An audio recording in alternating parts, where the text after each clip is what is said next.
নমস্কাৰ। ৰাষ্ট্ৰীয় মৰ্যাদাৰে বীৰ শ্বহীদ হৰদন চন্দ্ৰ ৰায় অন্ত্যেষ্টিক্ৰিয়া আৰু শ্ৰদ্ধাঞ্জলি অনুষ্ঠান আজি বিলাসীপাৰাৰ ফুটুকীবাৰী আঞ্চলিক ৰাজহুৱা শ্মশানত বীৰ শ্বহীদ হৰদন চন্দ্ৰ ৰায় গৰাকীক শেষকৃত্য সম্পন্ন কৰা পৰিলক্ষিত হৈছে।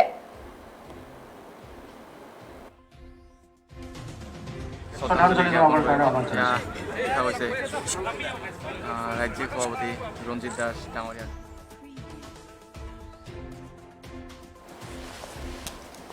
ৰাষ্ট্ৰীয় মৰ্যাদাৰে বীৰ শ্বহীদ হৰদন চন্দ্ৰ ৰায় অন্ত্যেষ্টিক্ৰিয়া আৰু শ্ৰদ্ধাঞ্জলি অনুষ্ঠান আজি বিলাসীপাৰা ফুটুকীবাৰী আঞ্চলিক ৰাজহুৱা শ্মশানত বীৰ শ্বহীদ হৰদন চন্দ্ৰ ৰায় গৰাকীক শেষকৃত্য সম্পূৰ্ণ কৰে। এই শ্ৰদ্ধাঞ্জলিত উপস্থিত থাকে ভাৰতীয় জনতা পাৰ্টীৰ ৰাজ্যিক সভাপতি ৰঞ্জিত দাস, যোগান মন্ত্ৰী ফণী ফুকন চৌধুৰী, বিলাসীপাৰা পূব সমষ্টিৰ বিধায়ক অশোক কুমাৰ সিংহই, বিধায়ক আজেদ আলী চৌধুৰী, প্ৰাক্তন বিধায়ক প্ৰশান্ত কুমাৰ বৰুৱা, বিভিন্ন দল সংগঠনসমূহ আৰু ধুবুৰী জিলাৰ আৰক্ষী অধীক্ষক, বিলাসীপাৰা মহকুমা আৰক্ষী বিষয়া আৰু লগতে থাকে আৰ্মি, CRPFৰ উচ্চ পৰ্যায়ৰ বিষয়া আৰু চৰকাৰী পৰ্যায়ৰ বিভিন্ন কৰ্মচাৰী আৰু সন্মানীয় হাজাৰ হাজাৰ জনসাধাৰণ। পুনৰবাৰ জনাইছো, ৰাষ্ট্ৰীয় মৰ্যাদাৰে বীৰ শ্বহীদ হৰদন চন্দ্ৰ ৰায় অন্ত্যেষ্টিক্ৰিয়া আৰু শ্ৰদ্ধাঞ্জলি অনুষ্ঠান আজি বিলাসীপাৰাৰ ফুটুকীবাৰী আঞ্চলিক ৰাজহুৱা শ্মশানত বীৰ শ্বহীদ হৰদন চন্দ্ৰ ৰায় গৰাকীক শেষকৃত্য সম্পূৰ্ণ কৰা পৰিলক্ষিত হৈছে।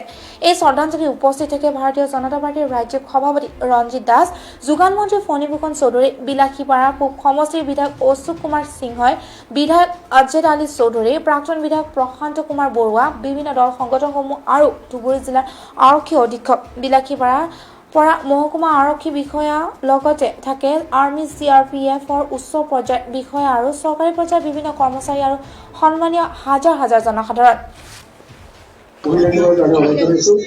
এটা সুন্দৰ পৰিৱেশেৰে যাতে আমি আজি শ্ৰদ্ধাঞ্জলি অনুষ্ঠানটো সম্পূৰ্ণ কৰিব পাৰোঁ।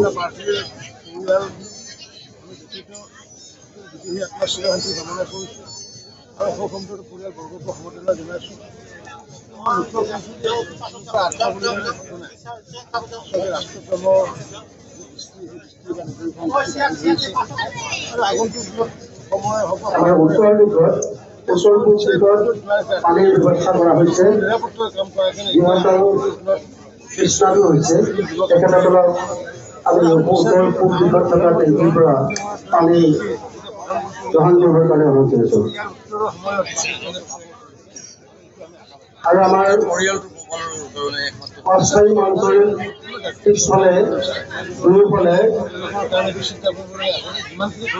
অস্থায়ী সিউৰিটিৰ ব্যৱস্থা কৰা হৈছে।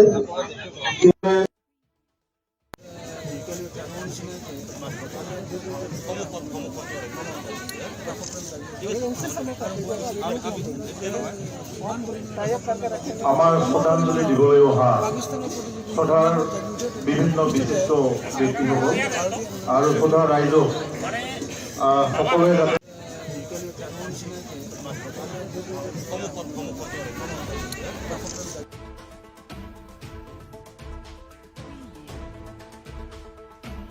এই খবৰটো সৈতে ষ্টুডিঅ' মজিয়াৰ পৰা মই নয়নে বিদায় লৈছো। চাই থাকিব প্ৰতিটো মুহূৰ্তৰ খবৰৰ বাবে PI নিউজ। ধন্যবাদ।